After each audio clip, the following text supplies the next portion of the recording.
Pessoal, boa tarde. Eu sou Adailton Melo, estou presidente do SINTAP, Sindicato dos Trabalhadores Públicos da Agricultura e Meio Ambiente do Estado de Pernambuco. A gente assumiu a direção do nosso sindicato no último dia 5 de maio. De lá para cá a gente vem tocando essa luta. Mas eu acho assim, antes de a gente falar um pouquinho do nosso Estado, acho que a gente teria que pontuar algumas coisas aqui, o que a gente vem sofrendo, o que cada entidade vem sofrendo e que cada sindicato vem sofrendo a partir desses ataques que está acontecendo no âmbito nacional. A gente passou aí por uma reforma trabalhista que veio única e exclusivamente para tirar direito do trabalhador, que a gente tem uma obrigação, uma responsabilidade muito grande de deixar a nossa base bastante formada do que está acontecendo. A gente passou por essa terceirização que pode atingir diretamente o nosso segmento, o segmento de extensão, que a gente tem que estar muito preocupado com isso, para que essa terceirização irrestrita e sem limite não atinja o nosso trabalho de extensão rural, que pelo relato dos companheiros aqui, já está muito defasado, numa situação muito preocupante na maioria dos estados. Mas lá, antes de entrar no IPA propriamente dito, que é o nosso órgão que faz a extensão rural, a gente também atende os órgãos, como eu falei, da agricultura e do meio ambiente. Inclusive, órgãos da direta, que é a CPRH e a PAC, que a gente está em plena campanha salarial. Hoje, lá na PAC, na CPRH, a gente tem mais de 100 dias de pauta de reivindicação protocolada junto ao governo do Estado, junto à Secretaria de Meio Ambiente, junto às diretorias dos órgãos, e até agora o governo não chamou o sindicato para negociar. 100 dias. 100 dias. A CPRH, que é a Agência Estadual do Meio Ambiente, ela determinou, a categoria decidiu que esse mês de agosto ia ser um mês de lutas. A gente tirou um movimento lá chamado Quintas de Agosto, que todas as quintas-feiras a gente vem fazendo um movimento, paralisação, fizemos uma paralisação nas outras quintas, na frente da SAD, na frente do órgão. Hoje os companheiros estão paralisados na frente da CPRH, em assembleia também, para tentar forçar o governo e pressionar o governo a negociar. Os companheiros da APAC ontem também fizeram uma assembleia e uma paralisação ontem.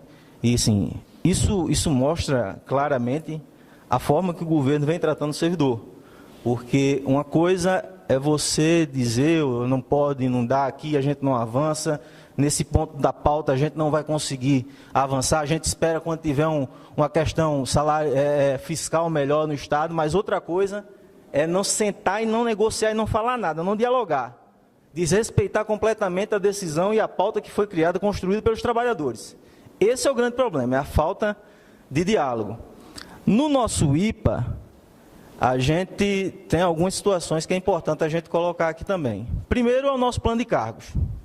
A gente tem um plano de cargos que foi construído em 2008, para os companheiros terem ideia. Foi construído em 2008. Esse plano de cargo, feito em 2008, depois foi revisado, depois revisou a revisão e, por último, em agosto de 2015, a gente revisou a revisão da revisão. A coisa meio doida, né? É tipo novela mexicana mesmo. É tipo novela mexicana. E até agora, esse plano de cargo não foi efetivado no IPA. A gente tem 3 etapas desse plano de cargo funcionando. Primeira foi enquadramento na tabela, segunda foi tempo de serviço até 2006 e a terceira foi a titularidade. Essas 3 etapas que estavam previstas dentro do plano estão funcionando plenamente, mas esse plano não funciona porque não foi homologado. Teoricamente, a gente não tem plano de cargos. A gente, quando assumiu agora a direção do sindicato, a gente chamou a empresa para a gente começar a dialogar. Tivemos uma reunião em junho e a pauta dessa reunião, quando a gente criou a mesa específica de negociação no IPA, a pauta exclusiva nossa foi a gente discutir plano de cargos. Porque a ideia da gente é a gente tirar o plano de cargos dentro do IPA. Não adianta a gente ter um plano de cargos, ter um instrumento que foi construído a 4 mãos e ele não está efetivado. Tivemos o compromisso do presidente do IPA, aprovou o plano de cargos que foi apresentado, tivemos o compromisso de sentar com o secretário de Agricultura do Estado para fazer a apresentação desse plano de cargos e remetê-lo à SAD, que até agora não aconteceu. Eu espero que aconteça breve, que a gente possa tirar esse plano de cargos dentro do IPA e encaminhá-lo à SAD. Com relação à estrutura que a gente tem hoje na extensão rural em Pernambuco. Hoje nós temos 272 extensionistas efetivos trabalhando no campo de fato. Contratou-se, creio que há 2 meses, 1 mês e pouco atrás, 113 extensionistas por contrato temporário de trabalho. Mas, só para vocês terem uma ideia, assim, o quanto está defasado o serviço de extensão em Pernambuco. Quando a gente pensa, Carlos, que Pernambuco tem um universo de 275 mil agricultores familiares, para a gente universalizar esse trabalho de assistência técnica e extensão rural, a gente precisaria ter, no mínimo, 1.800 técnicos de campo. Hoje a gente tem 272 mais 113 que é contrato temporário de trabalho, e lá na lei de assistência técnica e extensão rural, fala bem claro que o serviço de IATE é continuado. E como é que a gente vai prestar um serviço de IATE continuado se a gente coloca um técnico contratado no escritório que com 2 anos sai? Como é que a gente vai poder fazer um serviço de IATE continuado dessa forma? Essa é a realidade que a gente vive lá em Pernambuco. Com relação às condições de trabalho, não é diferente do relato dos companheiros também. A gente tem um poeta paraibano que os companheiros da Paraíba aqui, que ele diz uma coisa, ele diz que o poeta é aquele que tira de onde não tem e coloca onde não cabe. O extensionista de Pernambuco está fazendo isso. Está tirando de onde não tem para botar onde não cabe com as condições de trabalho que a gente tem hoje. Essa é a grande verdade. A gente com a cota de combustível de R$100, material de expediente insuficiente para realizar e atender os agricultores, a gente tem escritórios de extensão rural que o companheiro está sendo despejado por falta de pagamento do aluguel do escritório e casos que a luz está sendo cortada por falta de pagamento. Esse é mais ou menos o retrato. A gente agora, no último mês de julho, a gente fez uma visita e correu o estado todo, formando a pauta de negociação, a pauta de reivindicação dos companheiros e visitando todas as gerências regionais e estações experimentais e também alguns escritórios locais para a gente fazer essa apurada, ver de fato qual seria a demanda desses companheiros. E foi essa a realidade que a gente se deparou, foi esse relato que a gente escutou dos companheiros. A database é 1º de setembro, a gente já está com a pauta protocolada, está aguardando que seja chamado para a gente começar a negociar a pauta de reivindicação dos companheiros. E lá em Pernambuco a gente também tem outra coisa gritante. Para vocês terem ideia, hoje na base nossa do Sintap, a gente tem quase 200 companheiros que ganham abaixo do salário mínimo.